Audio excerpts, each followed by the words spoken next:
Talk Like a Leader, by Audiobook Mana. Your words are your first weapon in leadership.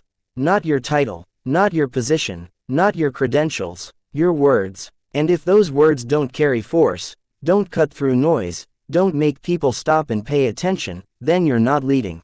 You're just talking. And talk is cheap. Leadership isn't about speaking more. It's about speaking with intention. With weight. With the kind of clarity that makes people think, this person knows exactly what they're saying. Most people waste their voice. They use it to complain, to fill silence, to sound busy. But you're different. You're here because you understand that your voice is a tool. And like any tool, it can either build something or just make noise. This book is for the person who's tired of being ignored. Tired of having good ideas that go nowhere because they can't land them right. Tired of watching less qualified people move ahead simply because they knew how to speak like they belonged there. You're about to learn how to talk in a way that makes rooms quiet down. How to speak so people lean forward instead of checking their phones. How to use your voice as the edge you've been missing. No fluff, no theory, just real techniques that work in real moments when it actually counts. Let's begin. Chapter 1. Stop asking permission to be heard. You know what separates someone who leads from someone who just shows up. They don't wait for permission to speak like they matter. Most people talk like they're apologizing for taking up space. Their sentences drift. Their voice goes up at the end like they're asking a question when they should be making a statement. They throw in, just, maybe, kind of, sort of, every other sentence. And every single time they do that, they're telling everyone in the room, I'm not sure I belong here. Listen, if you don't sound certain, nobody's going to follow you into uncertain territory. Leadership lives in the space where confidence meets clarity. Not arrogance, not ego, but the deep down knowledge that what you're saying deserves to be heard. You want to talk like a leader? Then act like your words have already earned their place in the conversation. That means cutting the weak language. That means stating your point without hedging. That means when you say something, you mean it completely, not halfway. Here's what that looks like in practice. Instead of, I think maybe we should consider, you say, we need to. Instead of, this might not be the best idea, but, you say, here's what we're doing. Instead of, I'm not sure if this makes sense, you say, here's how this works. You see the difference. One version sounds like someone hoping to be included. The other sounds like someone who's already in charge of the direction. Now, some people hear this and think it means being aggressive or domineering. That's not it. You can be direct without being a jerk. You can be firm without being harsh. Strength in communication isn't about volume or force. It's about clarity and conviction. When you speak without all the filler, without all the self-doubt language, people notice. They might not consciously realize what changed, but they feel it. They suddenly take you more seriously. Your ideas carry more weight. Your presence expands. And here's the thing most people miss. Confidence in your words doesn't come from feeling confident all the time. It comes from deciding to speak with authority regardless of how you feel inside. You might be nervous. You might be unsure. But when you open your mouth, you speak like you've already done the internal work and arrived at a conclusion. That's discipline. That's control. That's leadership. Think about the people whose words actually move you. They don't sound scattered. They don't sound like they're testing the waters. They sound decided. They sound like they've already walked through the fire and came out with answers. You can develop that same quality. But it requires you to stop treating your voice like it needs approval. Your words don't need to be liked by everyone. They need to be clear and they need to serve a purpose. If you spend your energy trying to make everyone comfortable, you'll never say anything that matters. Real leaders know this. You can't please everyone and lead at the same time. At some point, you have to choose clarity over comfort. You have to choose direction over popularity. That doesn't mean being reckless with your words. It means being intentional. It means knowing what you stand for and speaking from that foundation, not from the shaky ground of needing validation. Here's an exercise. For the next week, listen to yourself. Actually pay attention to the words you use when you're explaining something, giving an opinion, or making a decision. Count how many times you soften your statements. Count how many times you add unnecessary qualifiers. Count how many times you sound like you're asking permission instead of giving direction. Then, cut those words out. Speak in complete, clean sentences. State what you mean without padding. Watch what happens. People will start responding differently. They'll ask fewer clarifying questions because you're already being clear. They'll push back less because you're not inviting debate with uncertain language. They'll simply listen and move. That's the power of owning your words. That's the foundation of talking like a leader. You don't need a new personality. You don't need to become someone you're not. You just need to stop diluting your message with doubt. Speak like your words matter. Because they do, and once you start treating them that way, everyone else will too. Chapter 2. Make every sentence do real work. Too many people talk just to fill space. They ramble. They repeat themselves. They circle around the point 5 times before landing on it, if they land on it at all. That's not leadership. That's noise. When you talk like a leader, every sentence has a job. It either moves the conversation forward, clarifies something important, or drives toward action. If it doesn't do one of those 3 things, it shouldn't be said. This isn't about being robotic. It's about being efficient. It's about respecting other people's time and attention by not wasting it. Think about the last meeting you sat through where someone talked for 10 minutes and you had no idea what they actually said. That happens because people confuse talking with communicating. Talking is just making sounds. Communicating is transferring understanding from your mind to someone else's. And understanding requires structure, not volume. Here's how you build that structure. Start with your main point. Don't bury it, don't save it for the end. Lead with what matters most. If someone only hears the first sentence you say, they should walk away with the core message. Support it with 1 or 2 clear reasons, not 10. Not 5. 1 or 2. That's all people can hold in their head at once anyway. More than that and you're just creating confusion. End with what needs to happen next. Every conversation should have an outcome. A decision, a next step, a clear direction. If you finish talking and nobody knows what to do, you failed. That's it, that's the formula. Main point, support, next step. Most people do this backward. They start with background, then they add context, then more context. Then they talk about what led to the situation. Then maybe, if they get there, they mention the actual point. By that time, everyone's checked out. Leaders don't have that luxury. Your job is to grab attention and hold it long enough to create movement. You do that by cutting everything that doesn't serve the goal. Let me give you an example. Weak version. So, I've been thinking about this for a while, and I was talking to Sarah last week, and she mentioned something interesting about how the project's been going, and I think there might be some issues with the timeline, and we probably should look at adjusting a few things, maybe pushing some deadlines, I'm not sure, but it's something we should discuss at some point. Strong version. We need to adjust the project timeline. 2 tasks are running behind and blocking the next phase. Let's meet tomorrow to redistribute the work and set new deadlines. Same information, completely different impact. The first version sounds uncertain, scattered, and forgettable. The second version sounds like someone who's already solved the problem and is now telling you the solution. That's leadership communication. You're not thinking out loud. You're not processing in front of people. You've already done that work privately. By the time you speak, you're delivering a finished thought. Now, this takes practice. Most of us were taught to explain our thinking and show our work. That's fine for school, but in real leadership situations, people don't want to watch you figure it out. They want you to already have it figured out. So before you speak in any important moment, ask yourself 3 questions. 1. What's the one thing I need them to understand? 2. Why does it matter? 3. What do I want them to do about it? If you can't answer all 3 clearly, you're not ready to speak yet. Go back and clarify your own thinking first. This discipline transforms your communication. It forces you to get sharp. It eliminates rambling. It makes your words land harder because they're not competing with unnecessary information. People also trust you more when you speak this way.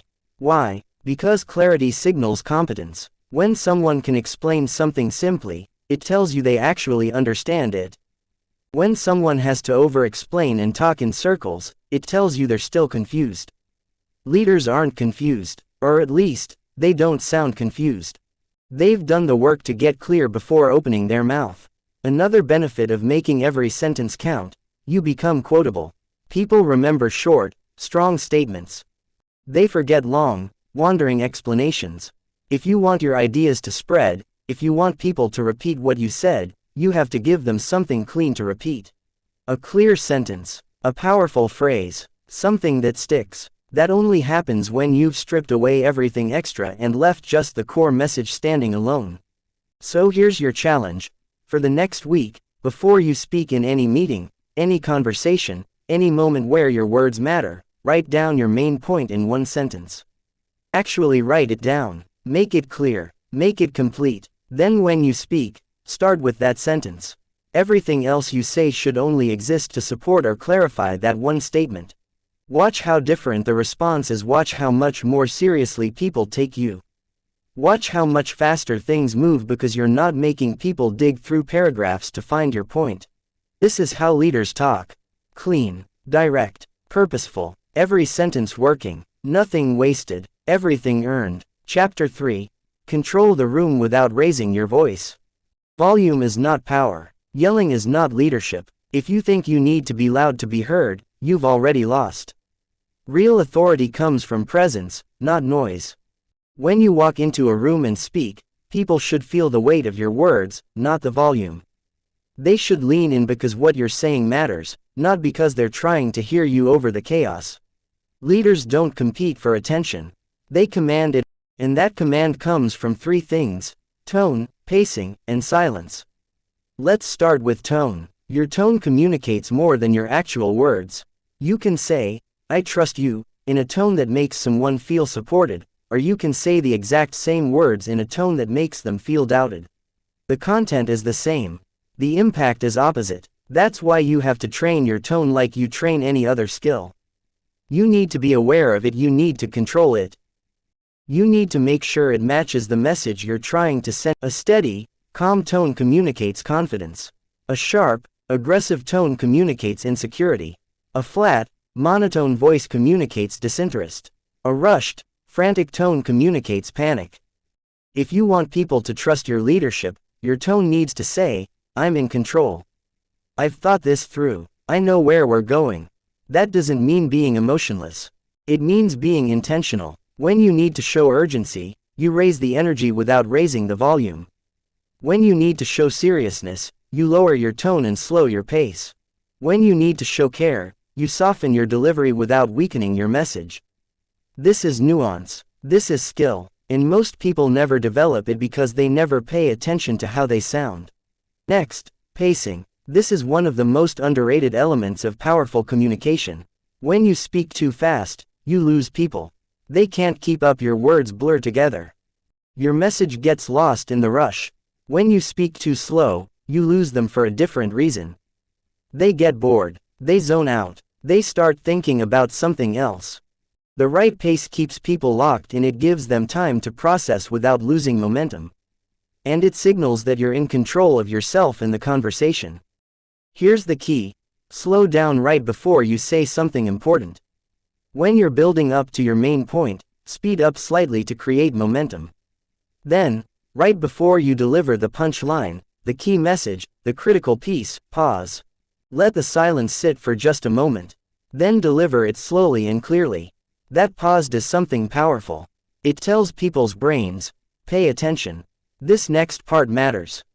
And when you say it slowly, they have time to actually hear it and let it sink in. Most people do the opposite. They rush through the important part because they're nervous or excited, and they drag out the setup. That's backward. Train yourself to slow down when it counts. That's where your power lives. Now let's talk about silence. This might be the most important tool you have, and most people are terrified of it. They think silence means awkwardness. They think it means they've lost control. So they fill every gap with words, even when those words add nothing. But leaders know that silence is a weapon. When you make a strong statement and then stop talking, the silence forces people to sit with what you said. It creates weight. It demands a response, even if that response is internal. Silence also shows confidence. It shows you're not desperate for approval. You said what needed to be said, and now you're comfortable letting it land.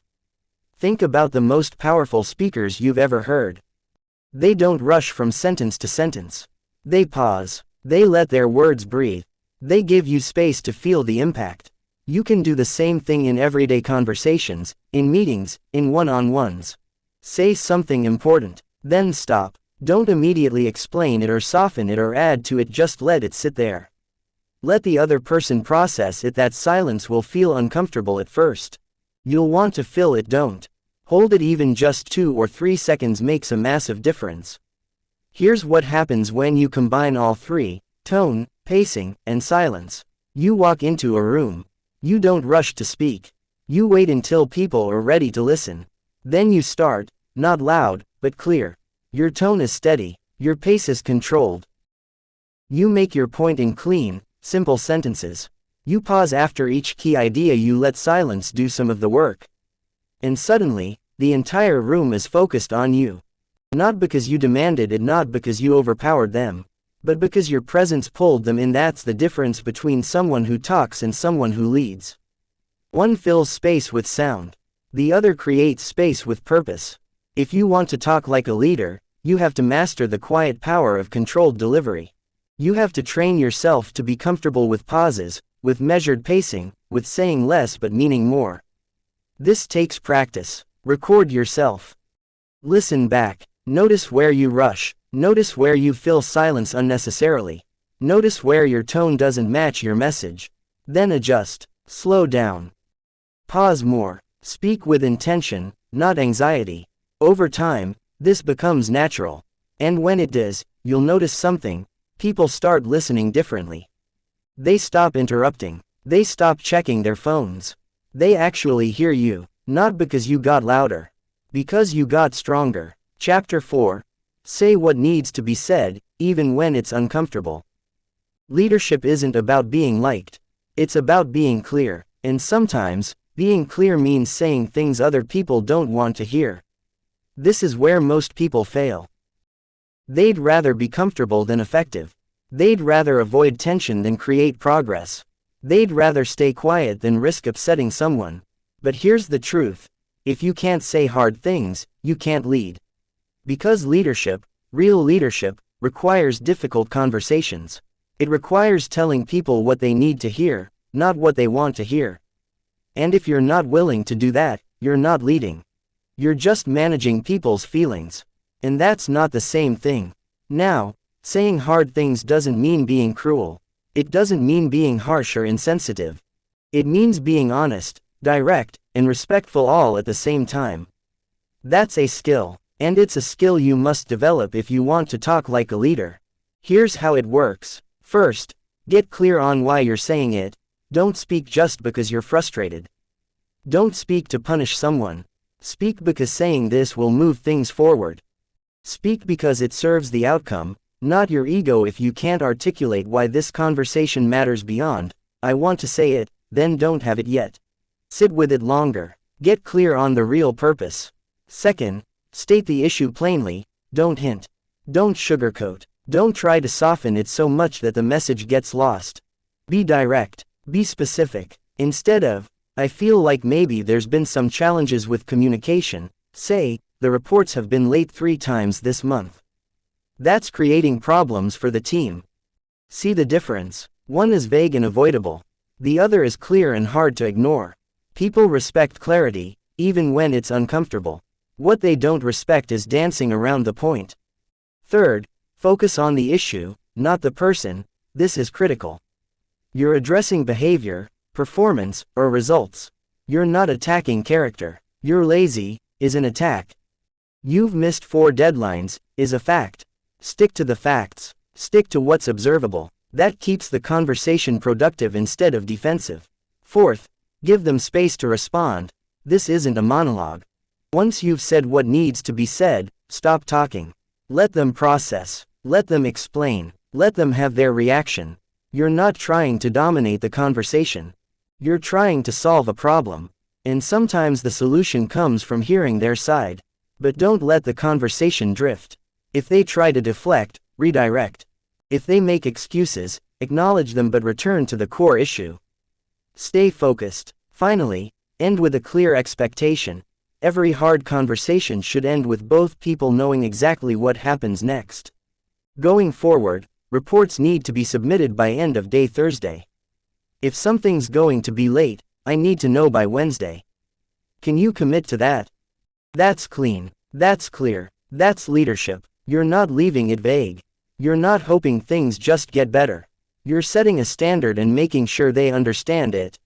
Now, here's what most people struggle with: the fear of the reaction. They're afraid the other person will get upset, defensive, angry, hurt, and yeah, that might happen. Hard conversations aren't fun, but here's what you have to understand: their temporary discomfort is not more important than the long-term health of the team, the project, or the relationship. If you avoid every conversation that might create tension, you're letting problems grow. You're letting standards slip. You're teaching people that accountability doesn't really matter. And eventually, that destroys everything you're trying to build. Leaders don't avoid hard conversations. They prepare for them. They enter them with calm and clarity. And they handle them with respect and firmness. That's the balance. You're not soft. You're not harsh. You're solid. Another thing, don't apologize for having the conversation. Don't start with, "I'm sorry to bring this up, but..." You're not sorry. This conversation needs to happen. Own that. Start with something like, "I need to talk to you about something important," or, "We need to address an issue." That sets the right tone. It tells them this is serious, and you're not backing down. Now, what about when you're the one receiving hard feedback? Because leadership goes both ways. If you can't take hard conversations, you can't expect to give them either. When someone tells you something difficult, don't defend immediately. Don't interrupt. Don't make excuses. Listen. Actually listen. Let them finish. Then ask clarifying questions if you need to, then respond thoughtfully, not reactively. Thank them for being direct. Even if it stings. Even if you don't fully agree. Because the fact that they were willing to say it to your face instead of behind your back is worth something. Then take time to process it, decide if there's truth in it, and if there is, adjust. That's growth. That's maturity. That's leadership. Leaders who can't receive feedback become tyrants. Leaders who can't give feedback become pushovers. You have to be able to do both. Speak hard truths when necessary. Receive hard truths with humility. That's how you build a culture where honesty matters. Where people don't hide problems. Where issues get addressed before they become disasters.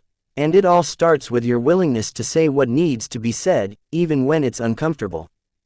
So practice this. Start small. Have the conversation you've been avoiding. Address the issue you've been dancing around. Say the thing that needs to be said.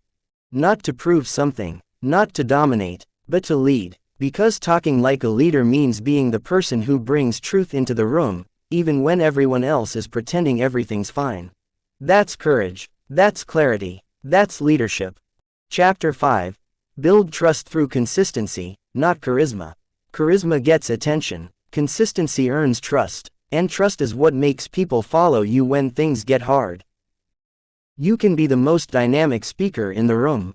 You can have incredible energy and presence.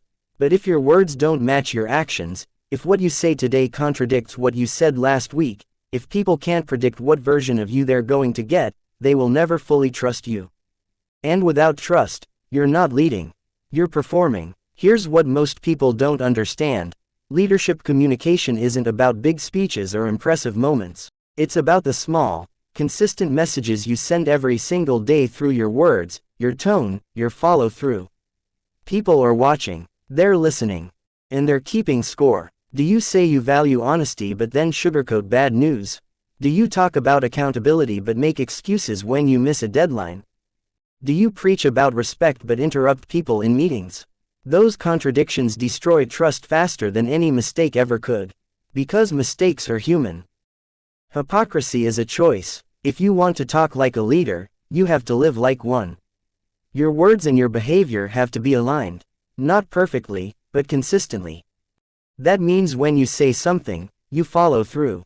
When you make a commitment, you honor it. When you set a standard, you hold yourself to it first. This is where most wannabe leaders fall apart. They're great at talking about values, terrible at living them. Real leaders know that their credibility is built in the small moments. The everyday interactions. The times when nobody's watching but you still do what you said you would do. That's how you become someone people trust. Not through charm, through reliability. Let me give you a practical example. If you tell your team, "I'll get back to you by Friday," and Friday comes and you don't, you've just taught them that your word doesn't mean much. Do that a few times and they stop believing anything you say. But if you say, "I'll get back to you by Friday," and you actually do it, every single time, they learn that when you speak, it matters. Your words become currency. They have value. The same applies to how you communicate expectations. If you're inconsistent, if the rules change based on your mood or the situation, people can't trust what you're telling them. They're always guessing, always uncertain. But when you're consistent, when people know exactly what you stand for and what you expect, they can relax into that structure. They know where the boundaries are. They know what success looks like. That clarity creates trust, and trust creates followership. Now, consistency doesn't mean rigidity. It doesn't mean you can never change your mind or adapt. Leaders who can't adjust aren't leading, they're stuck. But when you do change direction, you communicate why. You explain the thinking. You bring people along instead of just pivoting and expecting them to keep up. That's still consistency. Because you're consistently transparent. You're consistently treating people like they deserve to understand the reasoning behind decisions. Another place consistency matters, your emotional tone. If people never know which version of you they're going to get, if you're calm one day and explosive the next, if your mood dictates how you treat people, they will never feel safe around you. And unsafe people don't follow. They comply, they survive, but they don't give you their best. Leaders create psychological safety through emotional consistency. That doesn't mean being emotionless. It means being predictable in your stability. People should know that even when you're under pressure, even when things go wrong, you're not going to lose it. You're not going to lash out. You're going to stay steady. That steadiness becomes the foundation they build on. So how do you develop this kind of consistency? First, know what you stand for. You can't be consistent if you don't have clarity about your core values and principles.